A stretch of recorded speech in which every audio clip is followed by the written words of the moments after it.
এবার যুক্তরাষ্ট্রকেই উল্টো শর্তের মুখে দাঁড় করিয়ে দিয়েছে ইরান।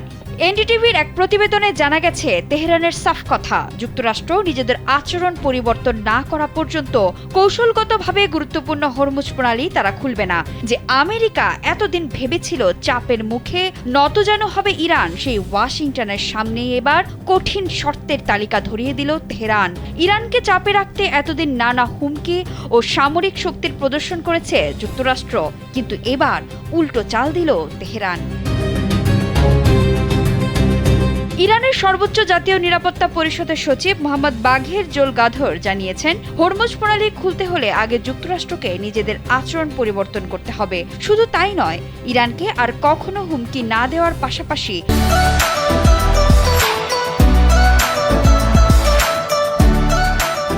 ইরান ও তাদের মিত্র সশস্ত্র গোষ্ঠীগুলোর বিরুদ্ধে চলমান যুদ্ধ স্থায়ীভাবে বন্ধ করতে হবে ওয়াশিংটনকে।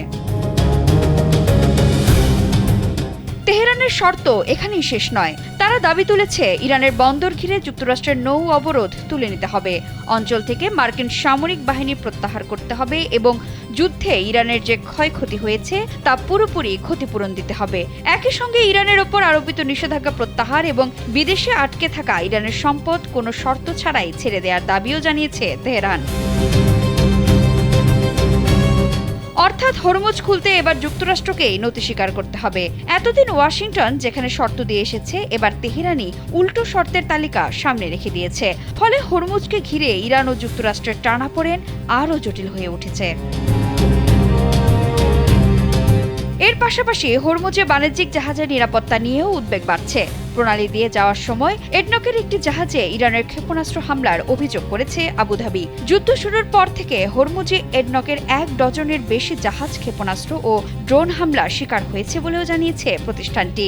এদিকে ওমানের খাসবের কাছে একটি জাহাজে হামলার পর আগুন লাগার খবর জানিয়েছে যুক্তরাজ্যের মেরিটাইম ট্রেড অপারেশন সেন্টার। সব মিলিয়ে হরমুজ এখন আর শুধু জ্বালানি পরিবহনের গুরুত্বপূর্ণ নৌপথ নয়, বরং ইরান ও যুক্তরাষ্ট্রের সংঘাতের অন্যতম প্রধান চাপের ক্ষেত্র।